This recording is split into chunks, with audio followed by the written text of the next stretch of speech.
אוקיי, דיברתי בוואטסאפ? לא. כן, אתם העברת הזה? לא, אני. זה שם משפחה שלו? לא, זה לא שם. של דניאל. נתחיל? כן. רוצה זה? אני אגיד. We're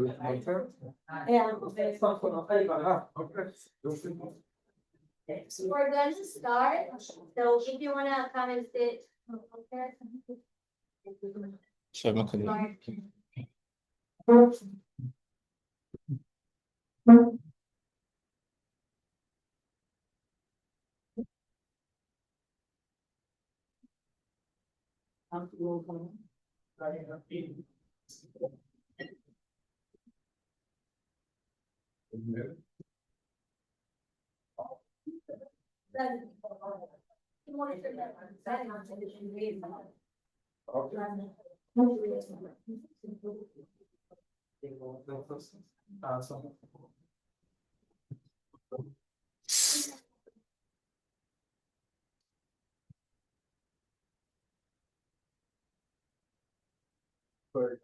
We have people on the Zoom, so we can, yeah, there you go. Thank you Perfect.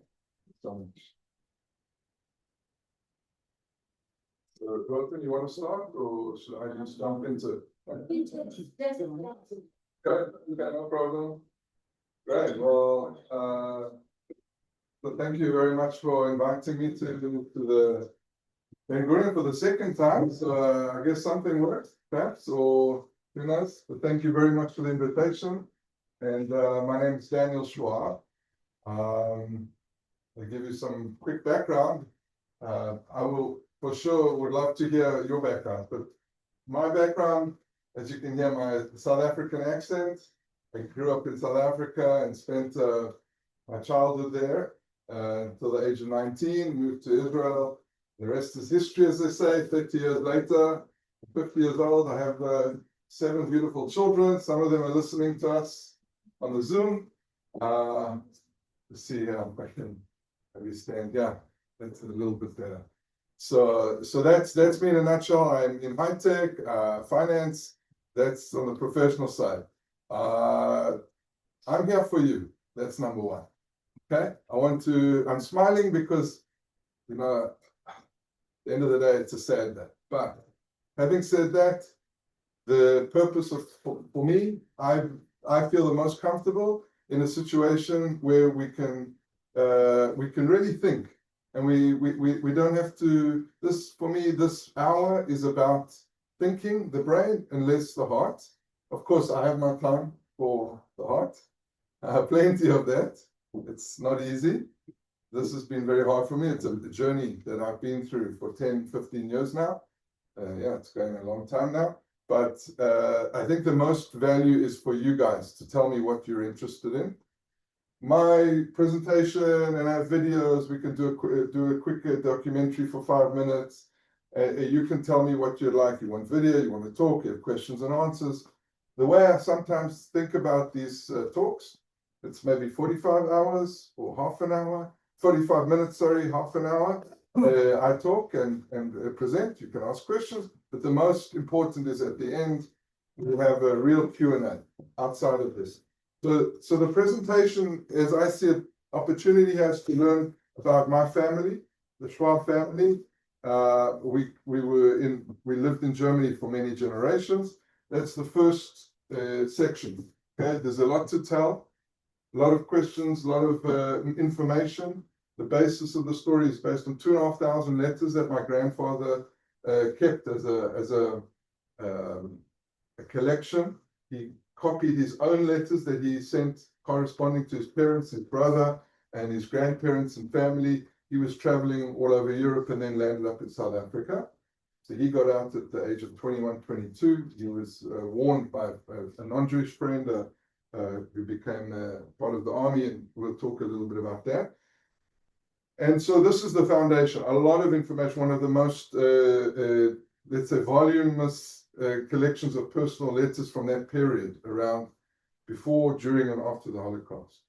So there's too much to get through here. There's a book you can read. There's a lot of information online. So you can go onto the YouTube website. I can send all the details to you for anyone who wants to get all the details. So we can think about this in terms of before the Holocaust, what was life like in Germany as a Jewish family, right? We don't have to talk about 6 million. In fact, sometimes it's better to only focus on a specific person, like Anne Frank, and maybe the Schwab family gives you an idea what it was like, not just as one individual, but the whole family experience. Many generations in Germany, good life, and then slowly, there was arguments between my grandfather and his parents, my great-grandparents. Oh, it's going to be okay. It's not going to be okay. You should get out. You should stay. Why go overseas? We've had a good life here for many generations. Lots of that discussion. What's the right thing to do? So before the war, good life, and then things get bad, worse and worse and worse. And there's lots of detail we can talk about. Then the war, silence. What happened? They had the war in 1939. Information stopped going in, going out. Germany closed the borders, so you didn't know really what was going on. My father was blacked out. He tried to find out from friends and family who had left. Very little. 45, the war's over. What happens? My grandfather, smart guy, I must give him lots of credit. So he thought, oh, I'll put an advert in the newspaper and ask anyone who has information about my family, what happened, please contact me. So they wrote letters, all those letters we have now, back and forth, back and forth. One of them was his childhood friend, Karl Kipfer. It's in the book, you can read it. He reconnected after the war. He was injured, lost a leg, lost an arm, completely blown out, and they re-engaged as friends. And difficult conversation. How is it that, you know, you were my friend once and then you were in the Nazi army? Right?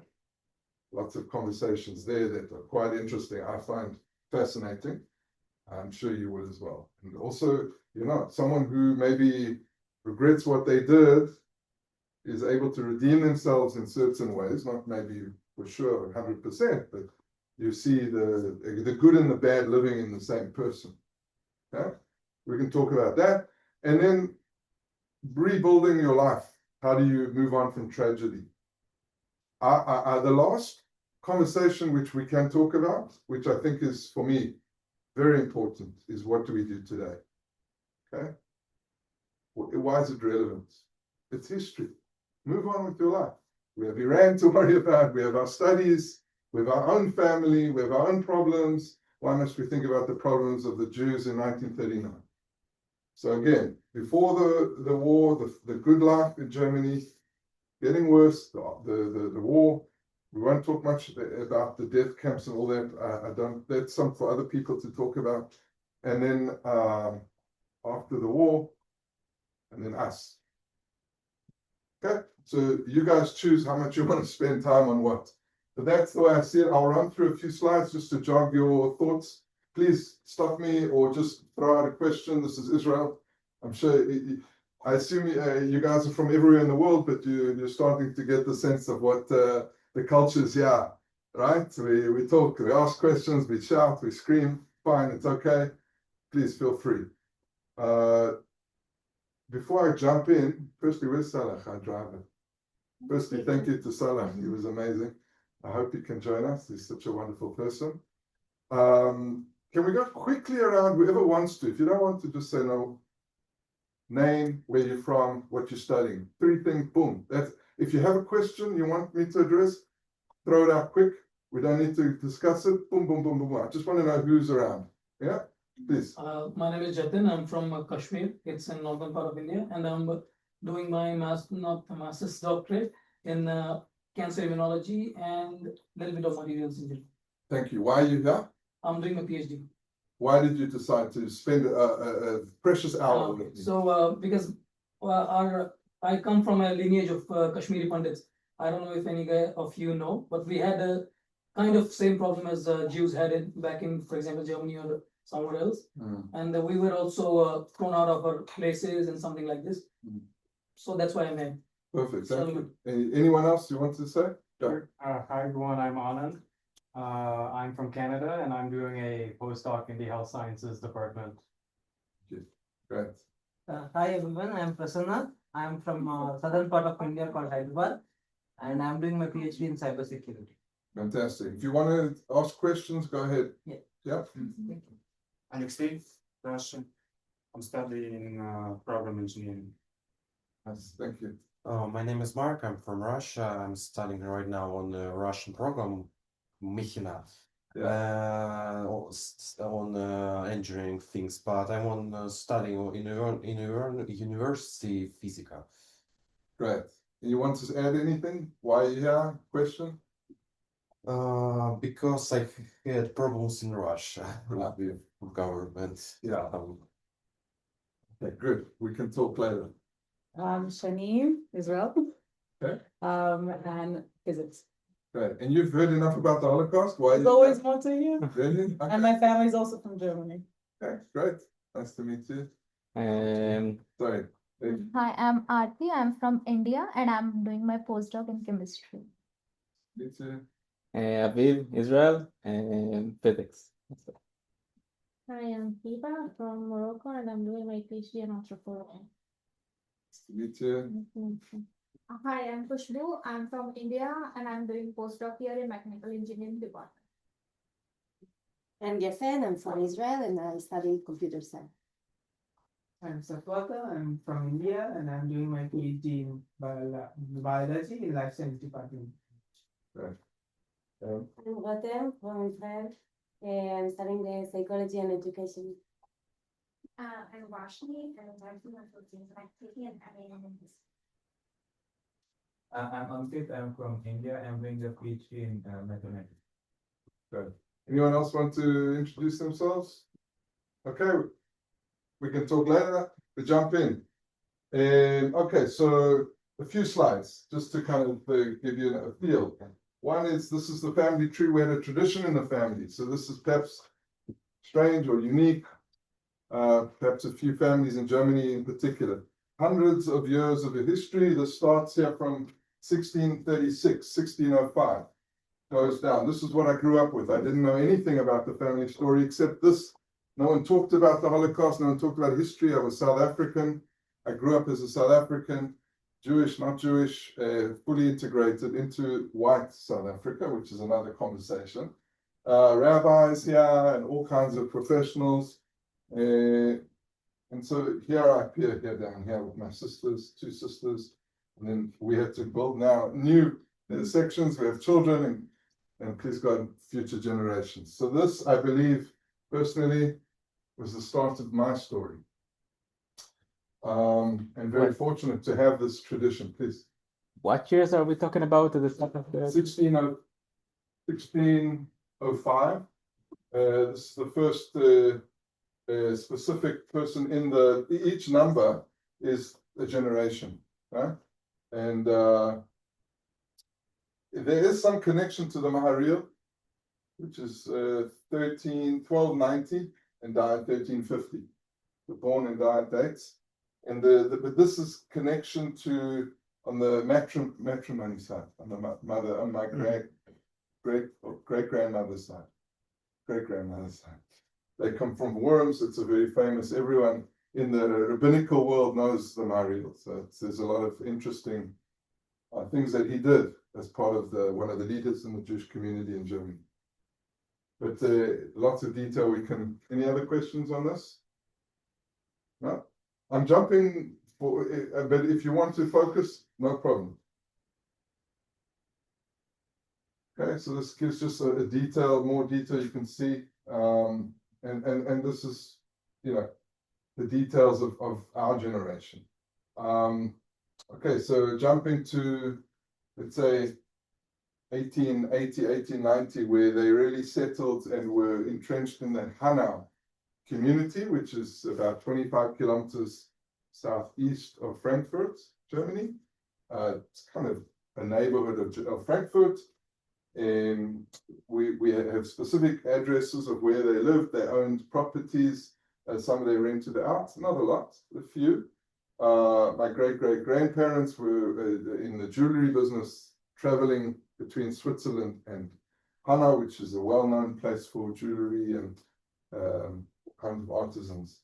I was visiting there. I contacted when this was discovered. This was this letter discovery. Basically, my grandfather died, was killed in a car accident in 1969.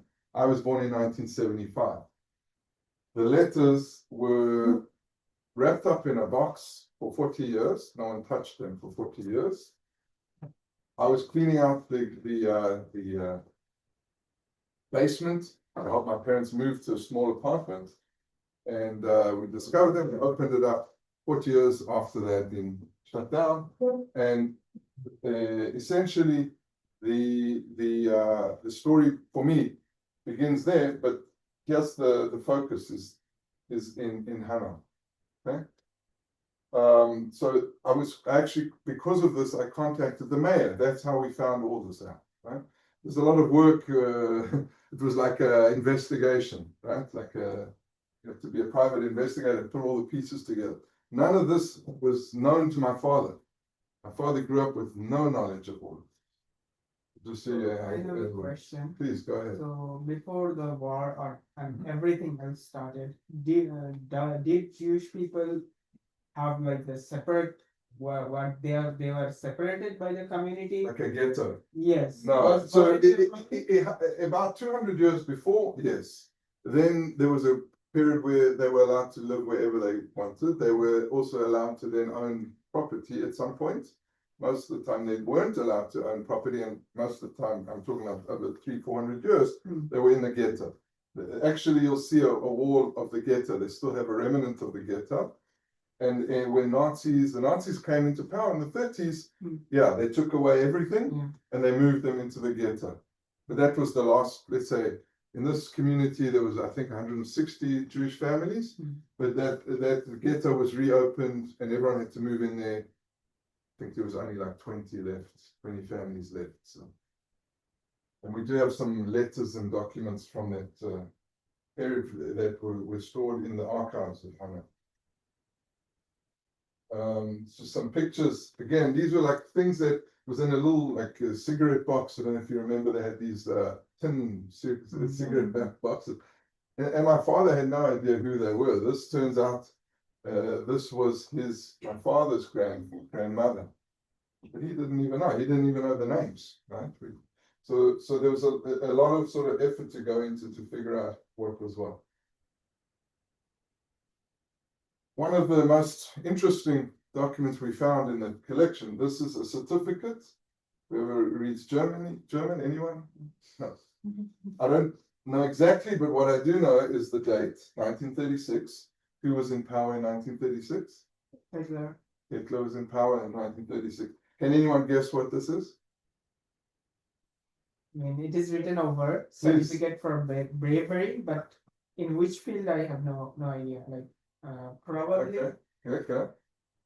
Probably something to do with military associated something. World War One. Very good.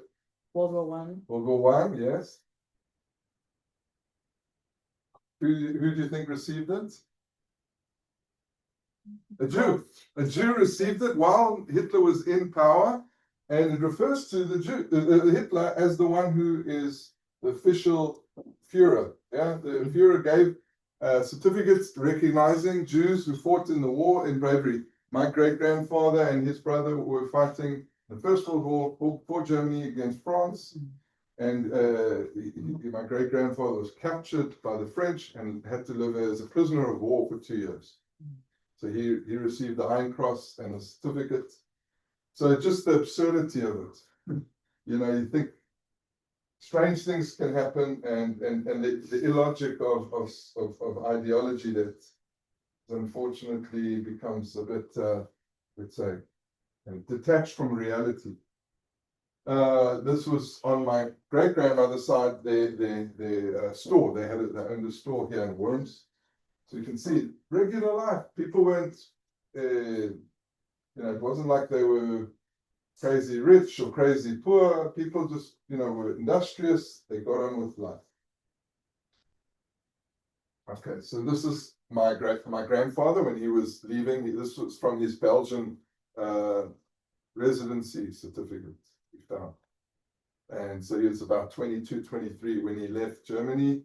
He tried to stay in Belgium. He set up a business there, but he wasn't allowed to stay. Yet then he went to Holland, was in a Jewish refugee camp there, learned how to build. He originally was in the finance industry, but he had to re-skill as a builder, which later on served him well in South Africa. From there, he went to England. England was also a waiting zone for Jews who didn't have a home. They were refugees, until he was then sending out requests to get permanent residency in America, in Australia, and this, that, and the other, and constantly writing letters to his parents back in Hanau. This is his younger brother, about 10 years younger than him. This, for me, is the most emotional picture that I can say, and I've seen it hundreds of times, and it's still. He was killed in 1942 in Poland in the death camps with his mother. So he had his bar mitzvah in 1937. Which is a brave thing. To me, there's a couple of things why I mention it. One is the family were proud to be Jews, and in a time where you could die, you could be killed for doing such a thing. Only one or two people came to his bar mitzvah when it should have been a nice, happy event. They had very little food. He talks, but as a child, he's a child. So what does he do? He writes a letter to his older brother, Ralph, and he jokes, "Why didn't you remember? It was a present. You're supposed to send me a present." He makes a joke. He tells his older brother about the few little presents he received. He made the most of the celebration. So another aspect of this, you could think that originally I thought maybe my grandfather ran away and he wanted to forget about his family. He ran away. He left his parents behind. How could he do such a thing? He left such a beautiful brother, a younger brother, and his parents. How could he do such a thing? What we learn in the letters, and you can understand it, the intention was to set up and then bring them out. So we found also certificates or letters from the officials, both in Germany and in South Africa, where they decide they're not going to let them out. Germany wanted hundreds of dollars per person. They didn't have the money to get them out, and that was a reality. So he tried very hard to get them out. Unfortunately, didn't succeed. Hans was going to an agricultural school to get prepared for going to Israel, come and live here, but that was not to be. Just to make it a bit light, this is my father when he was younger, and the significance of these stamps, I have a big album at home, is that this is the one way that my grandfather and my father were able to connect as father and son. There's one other way they went to the safari. But you can see that there was an international flavor. The reason also, these are the letters, these are the stamps that the letters were receiving and sending. My grandfather sent hundreds of letters to relatives to try and find out where did they land up. He had a list of all the relatives. Were they killed? Where did they land up? Did they survive? So he was writing letters all over the world. He landed up finding a cousin in Brazil, one in Canada, one in France, all over the place. So there were hundreds of letters, and these stamps symbolize that, and the connection that my father had with his father. We don't know who these people are, but I assume they're somehow connected to the Schwab family. There seems to be a much older picture. I haven't dated it yet, but maybe there's more to research. An example of the letters. This is one handwritten. Usually, my great grandmother handwrote, and my great grandfather handwrote. There are examples of letters here. Later on, you can have a look. These are good copies that we have from the Yad Vashem. But you can see this is not simple. Old German, very difficult to read. It's already 50, 60 years old, so you have to preserve it. So the important thing for me is hopefully the message is how important it is to document. I'm a bit crazy about this, I accept it. But I think at the end of the day, it's worth it. You have a story, your family has a story, you talk about what you're going through, your family, your community. It's incredibly powerful. You don't know what will be, but maybe your grandchild, please God, will pick it up, you'll connect. I didn't know my grandfather. I feel like I know him better than anyone. I think I know him better than his son, because I spent hours and hours reading and understanding the letters, and you see the complexity of the person.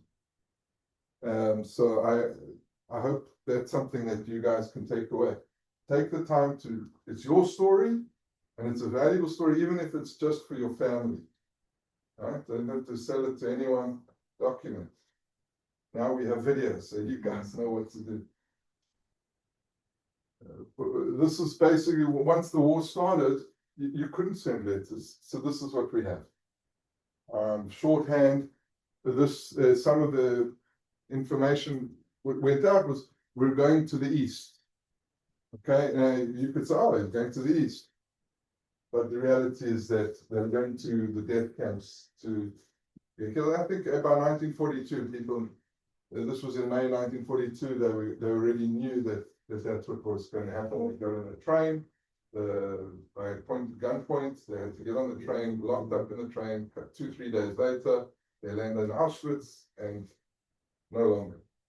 The one thing which is a bit crazy is that the Germans documented everything. We have official German documents showing who got on the train, what time, where, and who got on the other side. They documented almost everyone. So this is not some made-up fiction. And this is another point that why I believe it's not just for us, but the deniers. We have to accept. Lots of surveys, even in American universities, saying maybe only 10-20% people know who Hitler was. Okay, and yet probably even less believe in the Holocaust. This is reality. We assume everyone knows the Holocaust. We assume everyone accepts it. Maybe a few individuals don't. No, it's the other way around. Let's make no mistake. 90% do not believe that the Holocaust happened. So that's why it's special that you're here. And I appreciate that's why I make the effort. And I hope, yeah, we should all recognize that. Jumping on. So this is a picture which I found in the archives in Yad Vashem. This was in Hanau. This was basically the same group of people. Somewhere behind the camera, perhaps, was my great-grandmother with Hans, my great-uncle. So in short, in summary, I'm a numbers person. I think about things in terms of numbers. I think it's very powerful, unfortunately. We have to accept that this is more or less the statistics of that period for my family. 11, I think actually if we add, we could probably add 2 other cousins. So it's, yeah, around 11, 12, 13, depends on who you include.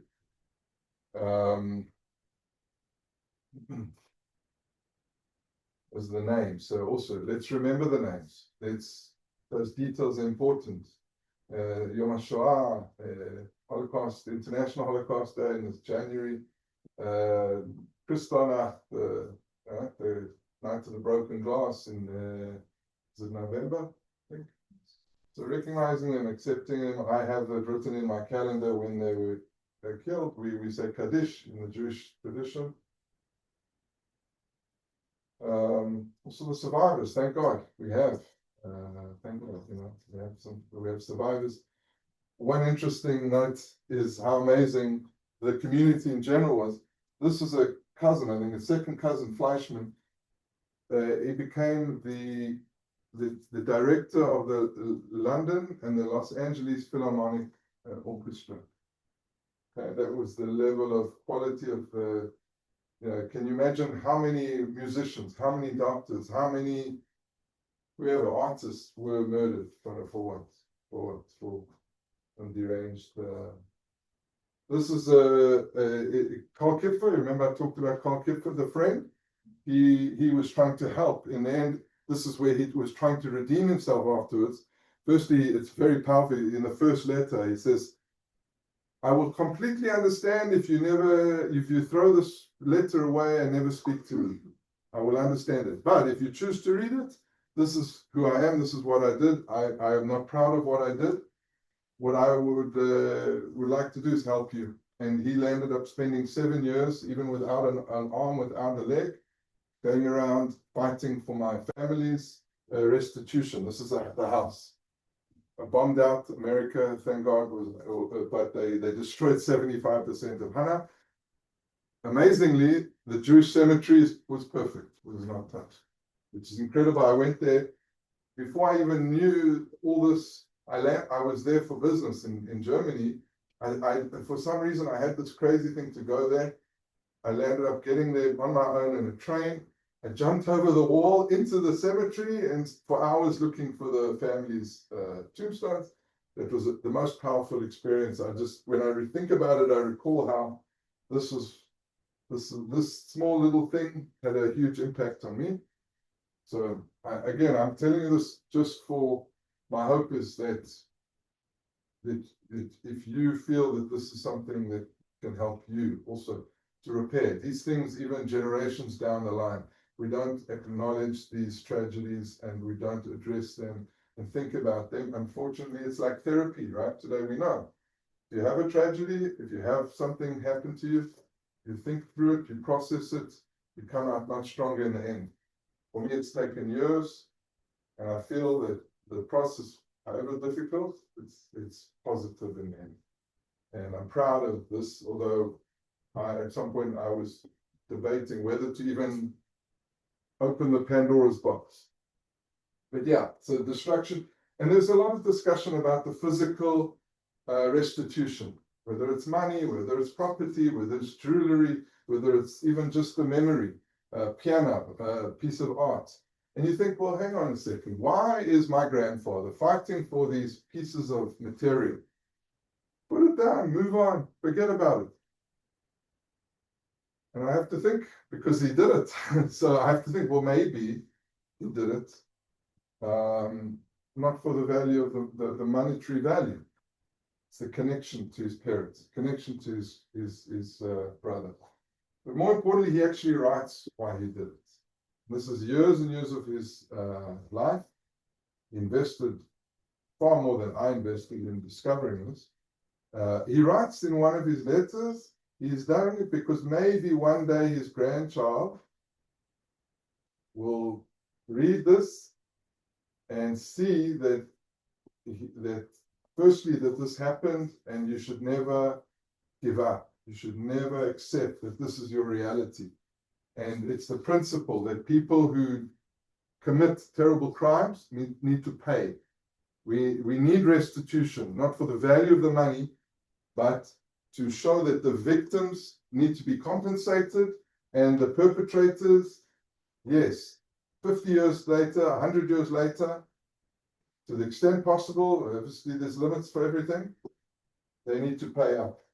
And the reality, we think that Germany, I'm sorry, a lot of Germans also still feel this, because the reality is 70% of the justice ministry in Germany until the 1980s were Nazis. The judges were Nazis, the bureaucrats were Nazis, even in 1970s. That's just the way it was. It's reality. You can't help it. But it never goes away. It hasn't gone away. Nazism is still here with us. It calls itself something else. They hide. They do things quietly behind. But we have to accept that this is the reality. And so, so So assuming that Germany paid for their crimes, so-called, paid, it turns out that financially even, if you look at the numbers, maybe 5% of the value lost was repaid or restituted. And that's not including, if you look at the documents, we have court documents, detailed court transcripts. If someone was killed in your family, nothing. That was just the law. The only compensation you could get was physical property. For a death in the family, nothing. If you had a pension fund, you could get compensation. Didn't have a pension fund, you got nothing. So it's just reality. I'm not crying about it.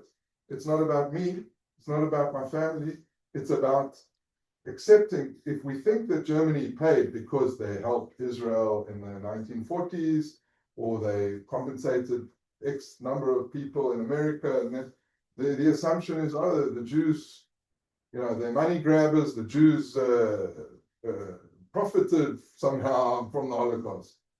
Sorry, but it's BS. It makes me very upset because the reality is there for everyone. The CIA even writes research on this topic. They had some of the best economists in the CIA writing documents and making evaluations. Trust me, I can't remember why they did such a thing, but they did it. So if you want, you can go to that report.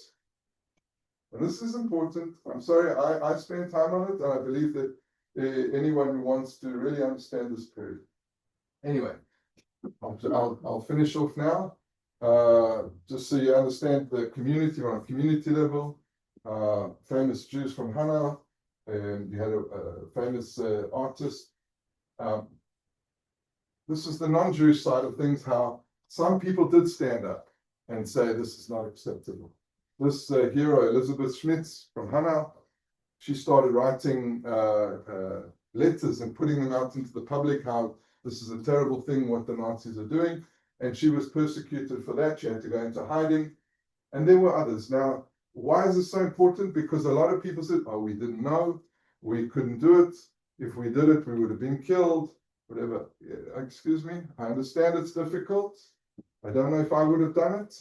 But we all have choices in this world. If we see injustice next to us, we have to address it. We have to address it. We can't, I didn't see, I didn't hear, ignore it. No. We have to accept that something happened, and what can we do? Do our best. We try, and some people sacrificed their lives. Jumping on, the last section is in 2010, we had a memorial, the mayor there. One of the fascinating things I've learned in this process is there's a big part of the German community that is more concerned about Nazism than we are here in Israel. They are very scared because they know that they will be the first to have the negative impact if Nazism comes back. And it can come back. We have to accept it. We have to be vigilant. It can come back. And that's the presentation. Let's take questions. There's a documentary if you want. There's also the exhibition outside. Thank you. Any questions, or we jump straight in? Any?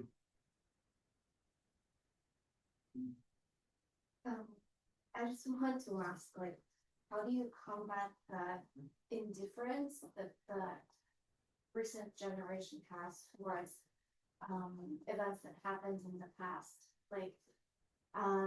My bachelor's degree before I came here was international relations, and so what we always talk about is how there is a disconnect with my generation and with the events that happened in the past, like I said, and because they're not less informed, but the information that they can get from institutions like universities are very biased and selective, and because of that they grow it different.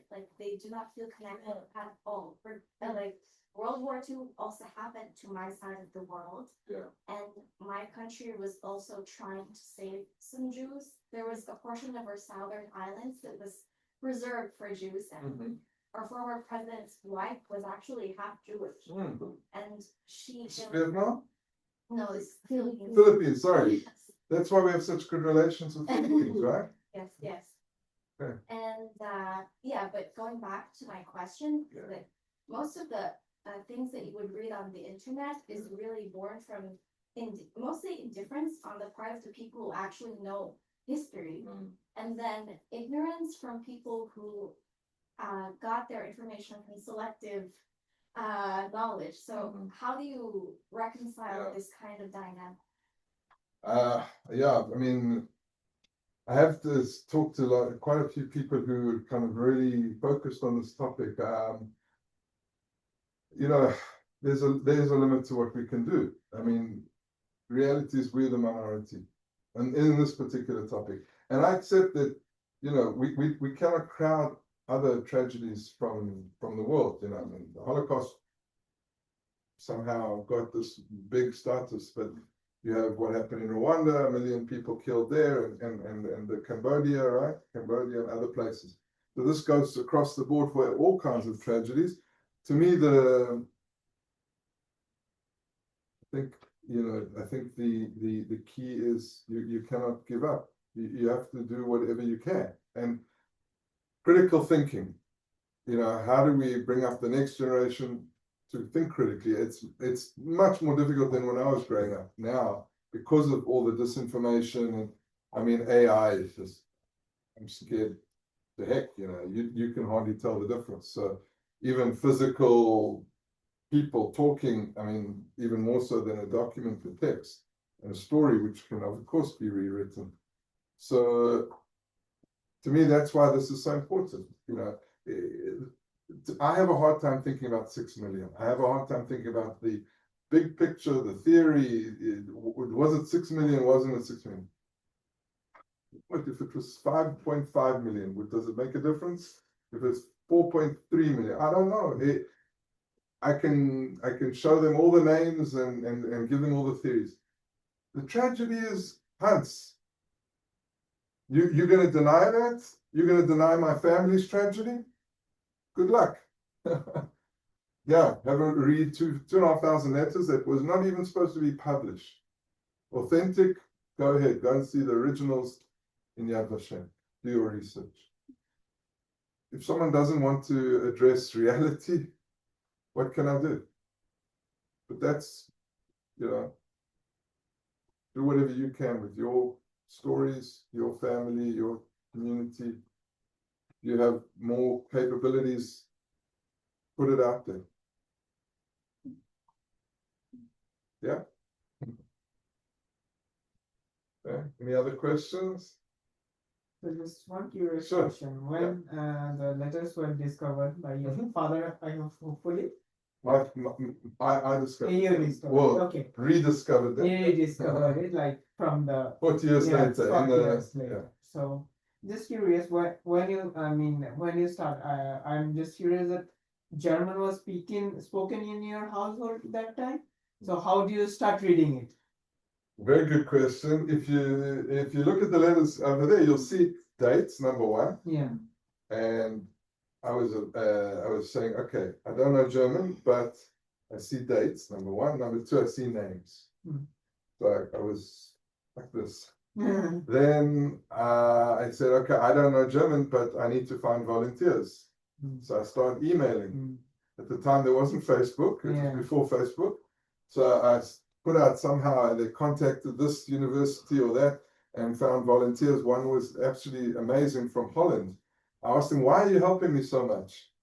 He said, well, when I was a child, I was about 8, non-Jewish, I was about 8, I saw how the Nazis were persecuting the Jews. So whenever I get the chance, I do whatever I can. So he helped a lot. So he translated, I sent him the copies of the letters, right? Photocopies, got back.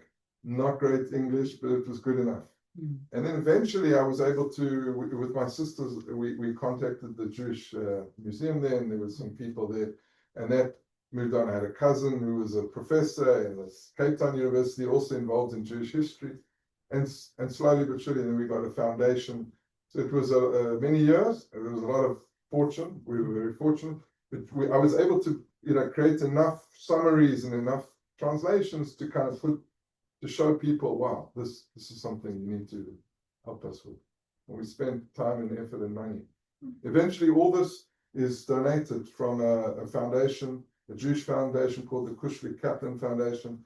The Jewish Museum in South Africa were behind all of this, the documentary and the book. And Dr. Shirley Gilbert, which you can read the book, did a fantastic job. It took them 8 years to collate all the documents. We have a database in Excel, dates, who to who, and a lot of work went in. So when your grandfather ultimately found what happened to his family, like after everything. So in all those letters, did he mention somewhere that ultimately how it feels or how he reconciled with the family? It's a very good question. I mean, just how he went with the life. Like I'm trying to think because he I don't think he spoke too much about like his emotional reconciliation, and the sense that I got was the purpose for him being driven to number one, keep in touch with whoever survived. And he spoke a lot about, how important it is that the family keep in touch. And then the other, I mentioned it before, is his wish that he can somehow give something on to his grandkids and his future generations. So I don't think he reconciled. He got divorced. He had a difficult. He was a difficult man. My father did not get along with him. There was no real good relationship. He was a single. He had a half brother, 10 years older than him. This is my father. Had a half brother, 10 years old. He was sent to boarding school at the age of 8 to a Roman Catholic school. So so I think there was an attempt to become non-Jewish. Okay? They did somehow stay within the Jewish community through a reformed, and they did end up staying close enough to the Jewish community. But a lot of Jews just wanted to run away from the Judaism. They just felt it's not worth it. And so I'm assuming that was kind of how he did it. Yeah. Probably never did. It was all there. But when they became non-Jewish, were they not persecuted after? Well, non-Jewish in the sense of being in South Africa, there was no persecution. My grandfather landed up in South Africa. A lot of Jews who were able to leave, they went to Australia, they went to Canada, America, South Africa, and there they wanted to start fresh. So they changed their names, they stopped going to synagogue, they stopped practicing. Maybe they did it in the harem, right? So, and also I think there was a quiet period after the war, I think they left the Jews alone for a while. And there was a bit of a golden age. To be a Jew in America, for example, there was a respect because the American soldiers came back and said, we were in Dachau, we were in Auschwitz, we cried, we saw how tragedy. American soldiers, they had appreciation for what actually happened. And I think that had a positive impact to help the Jewish community revive themselves. That's my impression. When you say that they changed their names after they went abroad, was this out of any fear of being identified as Jewish still, or was it to kind of start fresh and forget about what had happened?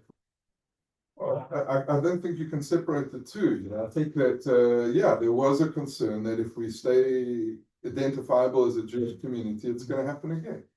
It's natural. Your whole family is destroyed.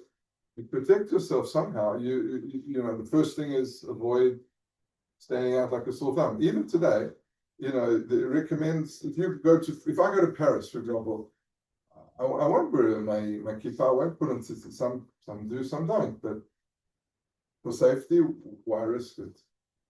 And then, to start again, you want to somehow make your merits, not your identity, speak for themselves.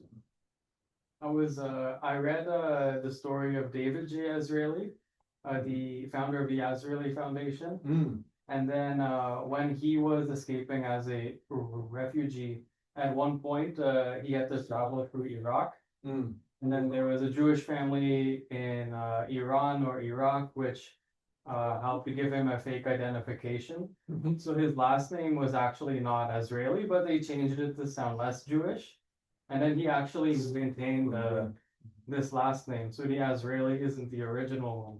So is there anyone in your family who kind of had a similar Rudolph, well, Jewish. I mean, the interesting thing is that Schwab, even right at the beginning, Schwab is non-Jewish as much as it's Jewish. It's not considered a Jewish name, Schwab. And it's actually the part of Germany in the south of Germany. It's called Schwaben. If I talk to a German non-Jewish, you go, Schwaben. No, everyone knows Schwaben. It's even, there's all kinds of interesting things I learned about the name. So you didn't really have to, sort of change your name that way. My grandfather changed his name from Rudolph to Ralph more to avoid being identified as a German, but I don't think it helped. He didn't speak German in the public. My father told me he didn't speak German, spoke English, and he wrote very good English as well. So I think it was more about my grandfather, sending my father to a Roman Catholic school, boarding school, to try and sort of Norman Schwab was my father's name, right? And actually my father forgot all about his Jewish name, which is Shmuel. So he stopped practicing. My father stopped practicing when he was after his bar mitzvah. That was it. So at the age of 13, he had very little connection to Judaism. Even when I was growing up, I was very disconnected to my Jewish roots. My mother brought the family back, because her family had been born in South Africa, came from Lithuania before all of this happened, before the First World War.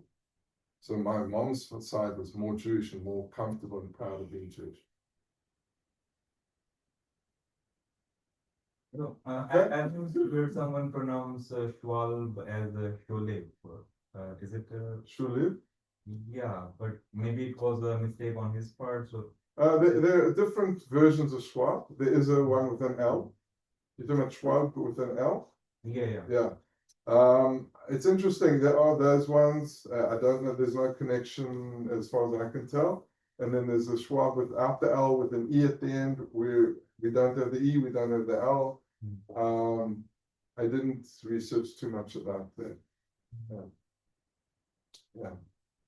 Even in this Hana, there were Schwabs with L and E, and they're not connected. Does. All right, so just to end off, anyone who wants to still stay, I'm going to put the documentary on. It's 10 minutes. You can listen. I guess because I've seen it so many times, I'm going to stand outside. And anyone who would like to have more of a one-on-one, we can do that outside. All right, and thank you so much for coming. I appreciate it. Thank you. And also, lastly, if anyone wants, please come to me. I'll connect with you on WhatsApp and send you whatever you want. Last year, we had a wonderful guy from Kenya who asked me to be on a podcast. So if it helps you and you'd like to learn more and content, we have a lot of content. You can use it for your purposes. Okay. Thanks. Oh, what did we do here? We get it back? Yep. Okay. All right. So this is, hold on, 16 minutes. Yep.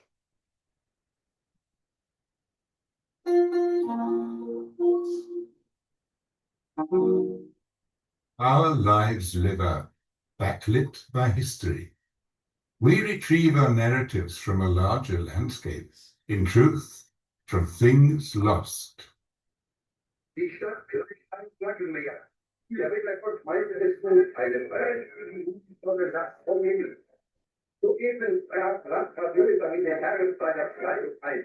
Erinnerungen an das Hausbärische Reich, Reichsleiter, Obergruppenleiter, Vertreter des Magistrats, es gibt Formen.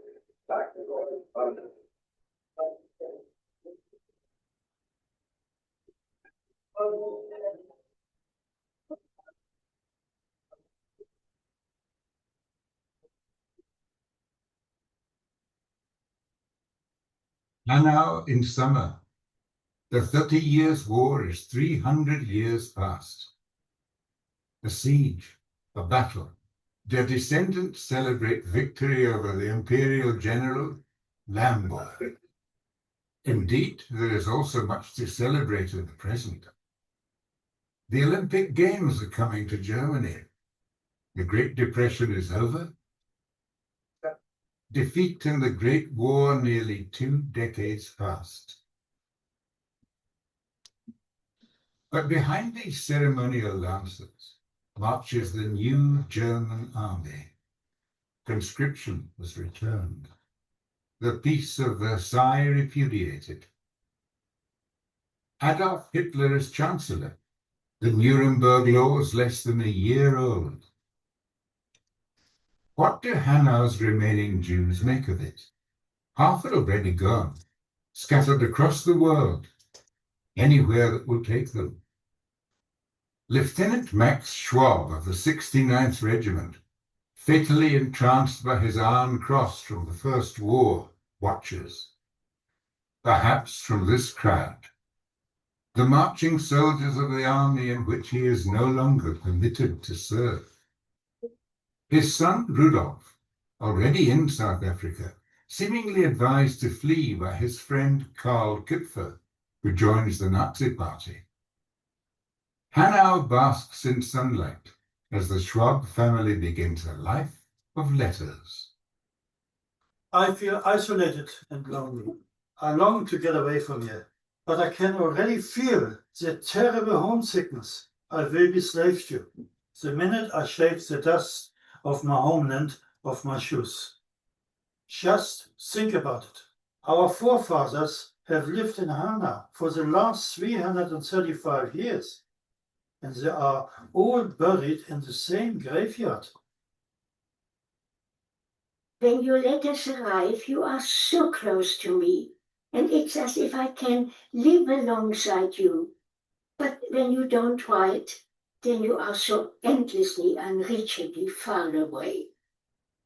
Far away in South Africa, Rudolf desperately tries to persuade his father to move.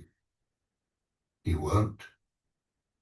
Can't. And it comes through very, very poignantly in the letters that we still have.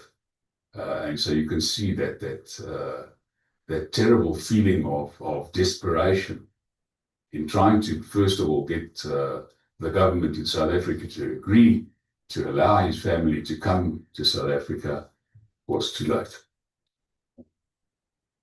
Only after Kristallnacht in 1938 and a fortnight in Buchenwald concentration camp does Max even begin to understand.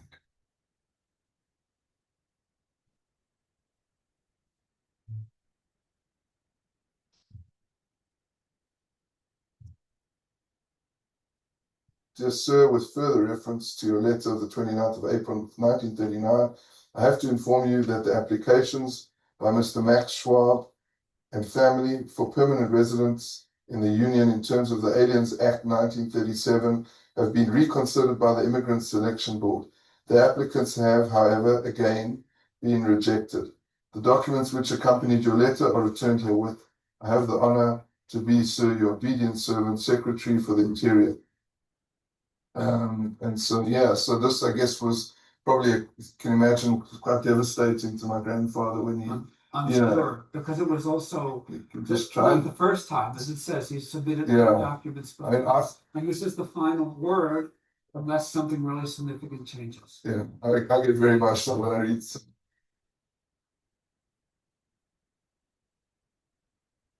September 1st, 1939.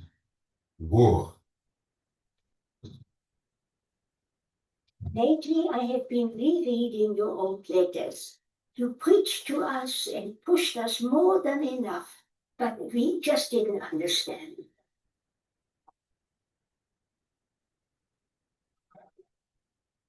And so, my dear son, think of me from time to time.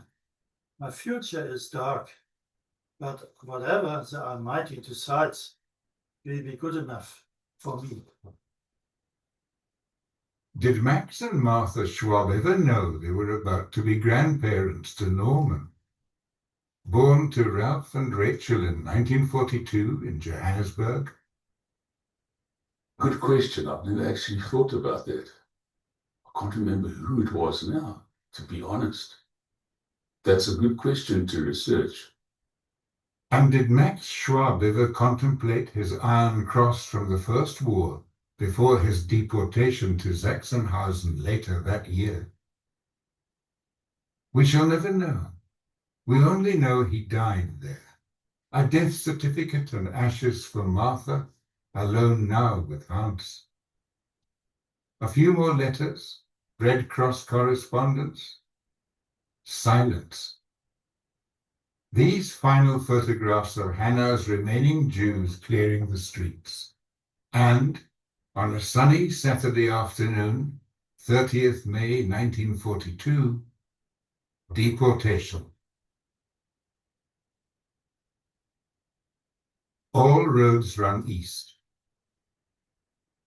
and yet further east, over the ends of the world.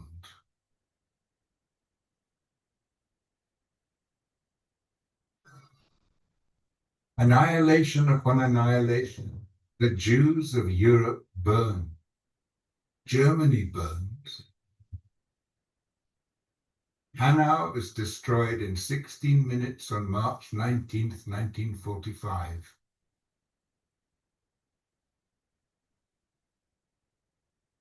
Max, Martha, Rudolf, and Hans Schwab lived here. But none of Hanau's Jews witnessed this final air raid of the war, long gone to death camps, other countries and continents. The search for survivors begins. Wounded, crippled, murdered, Karl Kipfer emerges from the smoking ruins of Hanau. The way he got it, if my memory serves me correctly, was he advertised in the newspaper in Hanau. And Karl found the advertisement in the newspaper in Hanau. And that's how he got in touch with it. Dear Udi, I am sure you will be astonished to receive a letter from me. You are, of course, well aware of my undemocratic past. When your reputation is in the bin, your life can begin. I have not met a single German in the past 3 years, apart from myself, who was a Nazi. What are we to make of Karl Kipfer? Was wir gewollt aufgeladen. Haben wir jeder Partei gemacht. Das darf in unser Programm bringen. Aus Zeitungsrechnung, Ausrottung machen wir Gleichheit. Dann kommen sie alle die braven 80 Millionen Deutschen, jeder hat seine anständige Lohn, seit alle anderen sind Schweiz. Wir sind prima Lohn. Was Rudolf Schwab Karl Kipfer's decent Jew? Or more than that? From what I understand, he was a decent human being. He had decent streaks in him. He was not from the other side. He was not a Nazi by nature, not at all. And very much in the things that he said after the war, in his letters, show that he was very much a human being long before he was a Nazi. And he felt the fact that my father was another human being, and they were both the same age, and they came from the same school, and they thought about things in the same way, and therefore they could be friends and they could have a bond. So on one level, Karl is very open in his letters about what he calls his undemocratic past, which is his phrase for, he uses this phrase repeatedly to talk about his Nazi past. And he tells Rudolf very openly from the first letter, you know all about my undemocratic past. I'm not going to mince my words. You know me very well. On the other hand, he never in the letters says explicitly what he did. But like I said, there's a real sense in the letters of guilt and taintedness for whatever it is that he has done. For the rest of his short life, Karl Kipfer strives to help Rudolf recover all that was lost by the Schwabs, all that was recoverable, against the post-war tide of amnesia and indifference. The way on a Sunday, he used to sit down at his dining room table, and he had a portable typewriter, a little blue portable typewriter, and he was banging away on that portable typewriter. I can still hear the sound in my ears all these years later.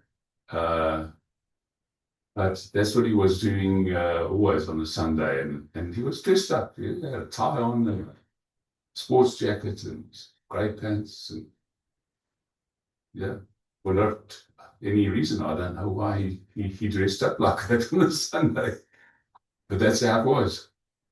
Rudolf writes thousands of letters to Karl in his negotiations with the German authorities, to Uncle Alex in Shanghai, to Rosa Schwab in France, the survivors. No one quite knows the end of Martha and brother Hans. For Martha, Sobibor, Hans, Majdanek, perhaps. Even the indefatigable Karl cannot find out for sure. What's remarkable about Karl is that in his first letter to Rudolf, he offered to take on the legal claims for restitution and reparations, not just for Rudolf, but for all the members of his family who had survived. But despite his very poor physical condition and being a very sickly man, he literally hobbled around Germany between 1948 and his death in 1955, pursuing these claims for his Jewish friend, really pursuing acknowledgement and justice. And watching this process unfold in the letters was really quite remarkable. Karl Kipfer and Rudolf Schwab never meet again. An enigma till the end, Karl dies in January 1955. In politics, as in war, and at the cinema, the best places are at the back. Perhaps he speaks for every man. 7 years later, in 1962, Max Schwab's ashes are interred in Hanau, alongside the graves of his parents. His son is witness. I contacted the mayor of Hanau and invited me to a ceremony which they had been planning to acknowledge and to recognize those Jews who lived in Hanau and who perished during the Holocaust. Präsidentin des Zentralrats der Juden in Deutschland gilt Ihnen. Wir freuen uns sehr, dass Sie heute da sind. Es ist für uns eine große Ehre. Herr Daniel Schwab und Frau Lyons aus Südafrika, Urenkel von Max Schwab. Herzlich willkommen in Hanau.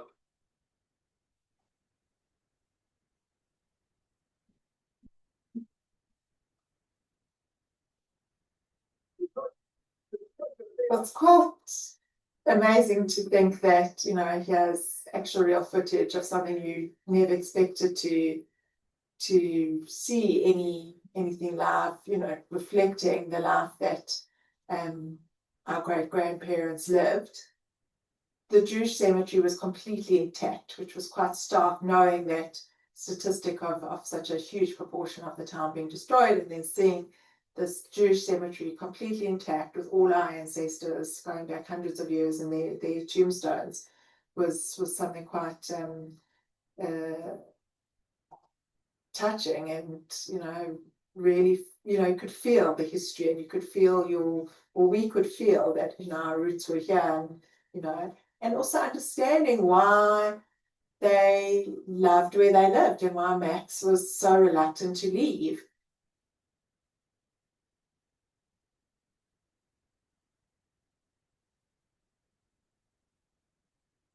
How should these things be remembered? Yad Vashem records 894 Schwabs who perished in the Holocaust. 11 from Hanau. A line entry in a larger ledger of loss.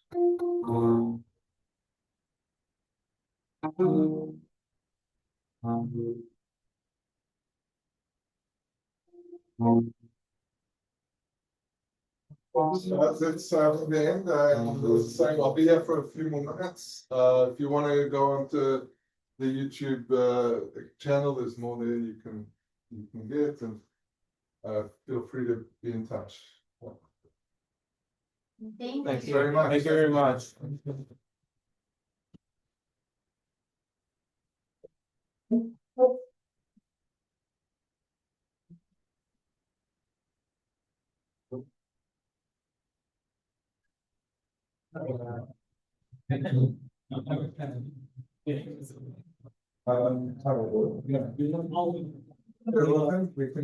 Thank you very much. Says the